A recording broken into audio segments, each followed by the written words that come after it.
So hello guys, it's me Brishti and welcome to my another mini vlog. So আজকে বাড়িতে বিরিয়ানি বানানো হচ্ছে, তো সেটাই তোমাদের সাথে একটু ছোট্ট করে শেয়ার করছি। খুবই ভিডিও, জানি না তোমাদের কেমন লাগবে, বাট দেখতে থাকো। তো বিরিয়ানি বানিয়ে নেওয়ার জন্য ফার্স্টেই আমি ফুটন্ত জলের মধ্যে গোটা গরম মশলা যেমন এলাচ, দারচিনি, লবঙ্গ, জায়ফল, জয়িত্রী, তেজপাতা, সামান্য একটু নুন আর সামান্য একটু সাদা তেল দিয়ে ওই ফুটন্ত জলের মধ্যেই বিরিয়ানির চালটা আগে থেকে আমি ভিজিয়ে রেখেছিলাম, তো সেই চালটাই দিয়ে দিয়েছিলাম আর 70% মতো কুক করে নিয়েছিলাম। তারপর দেখো নর্মালি যেরকম আমরা চিকেন রান্না করি সেরকমই চিকেনটাকে আমি কুক করে নিচ্ছি। তো এখানে আমার চিকেনটা পুরোপুরি রেডি হয়ে গেছে। অ্যান্ড তারপর বিরিয়ানি বানানোর জন্য যেটা মেন কাজ সেটা হচ্ছে বিরিয়ানি লেয়ার করা।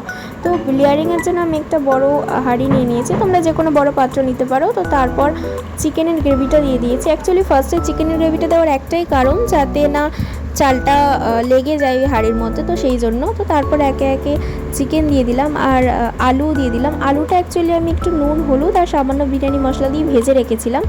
তো এরপর চিকেনের গ্রেভিটাও কিন্তু খুব ভালো করে এর মধ্যে দিয়ে দিতে হবে। অ্যান্ড বেরেস্তাটাও দিয়ে দিলাম। আর তোমরা যখন বেরেস্তা বানাবে খেয়াল রাখবে যে পেঁয়াজটা যেন খুব বেশি ভাজা না হয়ে যায়। খুব বেশি ভাজা হয়ে গেলে কিন্তু পোড়া গন্ধ ছাড়তে পারে ওখান থেকে, তো সেই জন্যই।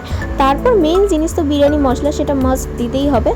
গোলাপ জল, কেওড়া জল আর মিঠা আতরের জলটাও ভালো করে ওর মধ্যে দিয়ে দিলাম। আর সুগন্ধের জন্য একটু ঘি অ্যাড করে দিতে হবে। ঠিক সেমভাবে বাকি লেয়ারগুলো তৈরি করে নিতে হবে। অ্যাকচুয়ালি বাড়িতে বানানোর বিরিয়ানির স্বাদটা একটু যাই হোক, তারপর আমি বিরিয়ানিটাকে মোটামুটি 20-25 মিনিট মতো দমে দিয়েছিলাম।